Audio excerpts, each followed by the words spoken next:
So, can everybody hear me? It's good? Okay. So, we're going to do a couple of demonstrations today. First, just to give everybody a heads up, we do have a quiz today at the end of class. It'll be based on one of the homework problems as outlined in the announcement. um, and I thought it would be a good idea to go ahead and do some demos to sort of illustrate a lot of the ideas that we've been talking about in real life, so we can see these ideas in action.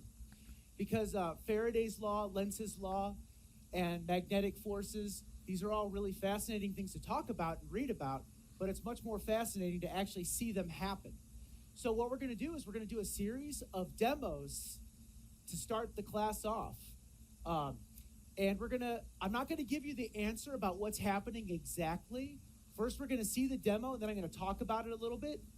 But you can sort of guess what's going to happen throughout the process. Um, so and then we'll go over everything and how it works afterwards. Okay, great.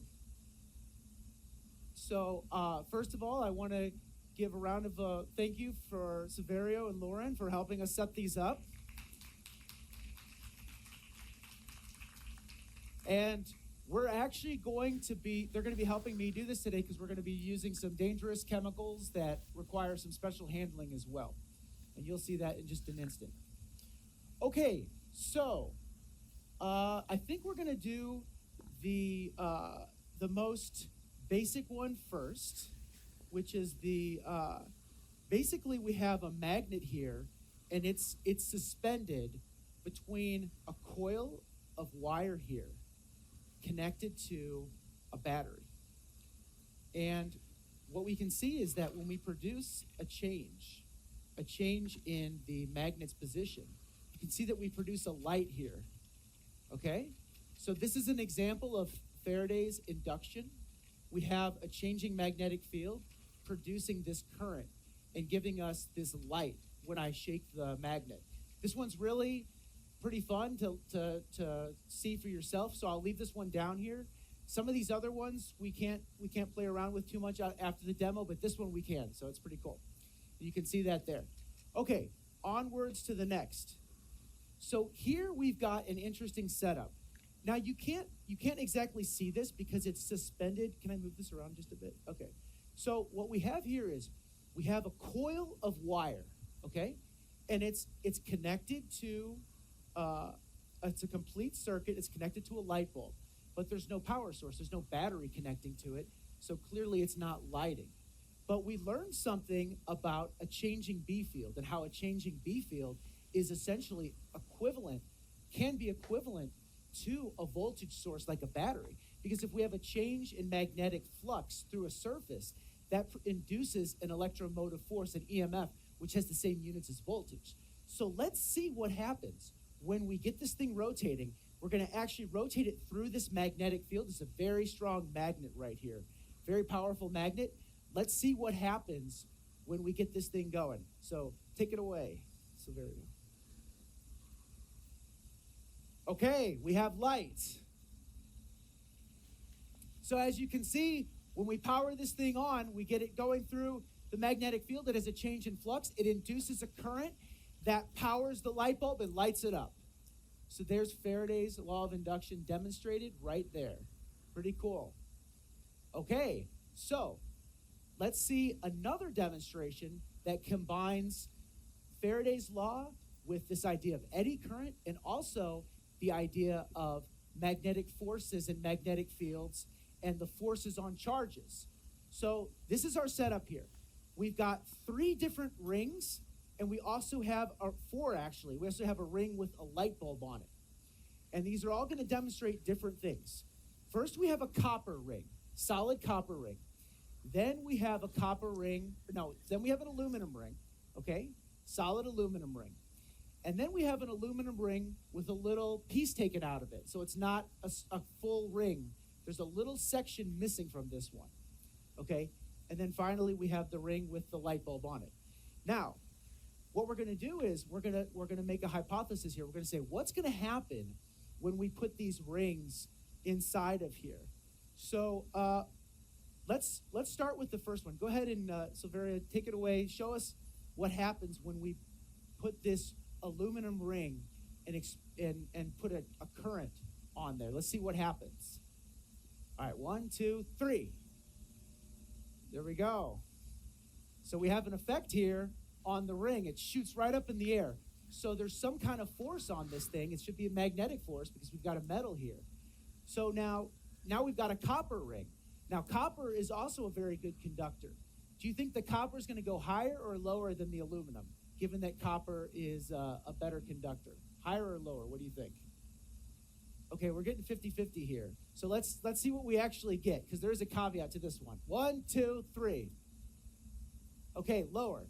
So the reason for it going lower, it's actually a larger mass. It's denser than aluminum. So the density counteracts the fact that it's a better conductor.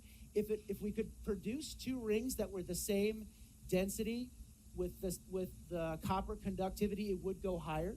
But in this case, it's sort of a little bit of a trick question. But you can see still that we have the same effect. Okay, great. Now, what do you think is going to happen with this ring that has the hole taken out of it? What are we going to see? Higher or lower for the jump? Higher. Okay, I heard a higher. What about anybody else?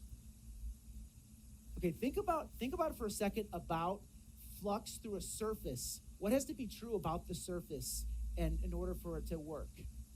Closed loop. So do we have a closed loop here? It's a tiny little bit though. Could it really matter? Let's see. Nothing. There we go. Now we can see the importance of that closed loop. We get nothing there. Okay, so now we're going to do, actually, before we do the cooling, let's show the light bulb example. Okay, so we've got this light bulb. It's the same kind of situation. It forms a complete circuit, so there's wiring there to light the thing, but there's no power source, okay? There's no voltage. Let's see what happens when we turn this thing on and produce a changing magnetic flux. Look at that. All right.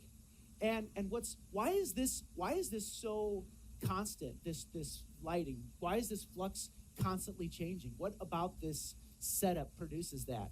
What's true about this current that's different than maybe some of the currents we studied in the book? It's a what current? It's alternating current. It's AC, so it's always changing direction, right? That's one of the benefits of using AC over DC. It's beneficial for these sort of induction style electronic components. So we automatically have a nice source of an alternating magnetic field with an alternating current. So we can see that. Okay, great. Now we're going to do temperature dependence on conductivity. So here, Silverio's got some very, very cold liquid nitrogen. You can see the steam coming off of it. And what's going to happen is we're going to put these metal discs in this liquid nitrogen, and we're going to see what happens when it gets exposed to this liquid nitrogen. So this is going to be pretty cool. I wish you could come down here and see this. I actually made a video. I'm going to put this video on TikTok later, so you can actually see the process of the boiling going on, because it's really cool. But you can't really see it from here. But it's actually boiling right now. It looks like a pot of boiling water when you put the magnet in there. Okay, maybe he can show you a little bit. Wow, there you go. You can see that boiling in that liquid nitrogen. It's going to be getting really, really cold. Notice he's using those thick gloves. We don't want to go anywhere near this liquid nitrogen on our skin. That would be bad news. Okay, great. So we'll give it just a second to, and what do you think is going to happen to the height of this magnet when we expose it to this liquid nitrogen? What does liquid nitrogen do? It cools down the metal. And what happens when we cool a metal? I know we didn't talk about superconductivity. It was one of the optional topics, but I'll just tell you, when we cool a metal, it makes the conductivity a lot higher. It's much easier to get the current going through. Basically, increased temperature increases the resistance. Reducing the temperature reduces the resistance to current, so the current is going to flow much more efficiently. We're going to start with the copper ring, and we're going to see the difference in height here. So 1, 2, 3. Okay, a little bit of a difference there. Yeah, for the copper, but we still got a lot of weight there. Let's see what happens to the aluminum, though. I think the aluminum's going to do a little bit more. It's much lighter, so gravity's not going to be able to pull it down as much. It's going to be and it's going to be definitely, aluminum is still a good conductor. It's definitely going to lose its resistance as it cools, and it's going to have we'll expect to see. Now, why does increasing the current and reducing the resistance, thus increasing the current, why does that increase the force on it? Is there a dependence on current in our force term? Yes, there is. Right. There's definitely current. The current plays a role in that, and also the current plays a role in the magnetic field that's set up by the current of the ring when it gets exposed to this change in flux, because clearly we're going to have a current going around in this ring as well. Okay, 1, 2, 3. There we go. All right. Let's hear it for Silverio and Lauren for the wonderful demonstration. All right. So there we go. So you can see our electromagnetism in action. All right. So let's talk a little bit about this experiment, and just a little, because there's a lot going on here. So the wire here is wrapped around a base made of iron. The wire becomes a strong magnet when connected to the AC current. And then a changing magnetic field from the AC powered coil of wire causes a changing magnetic flux through the metal ring. The induced EMF in the ring opposes the change in magnetic flux from the wire coil and sets up an eddy current, which then in turn produces its own magnetic field. And of course, the induced magnetic field from the metal ring is going to oppose the change in flux from the coil. We know that from Lenz's law. And so then we can see that this portion of current that's horizontal has a magnetic force acted on it vertically by the magnetic field, QV cross B. And then a different but equivalent way to think of this is in terms of two different B fields interacting. Essentially, the two electromagnets have they have poles that are aligned so that they repel from each other. So this ring gets a north pole set up in it, and there's a north pole facing the same direction. So when we turn on the electromagnet, it sets up its own B field that opposes it, and the north poles are together, so they repel from each other.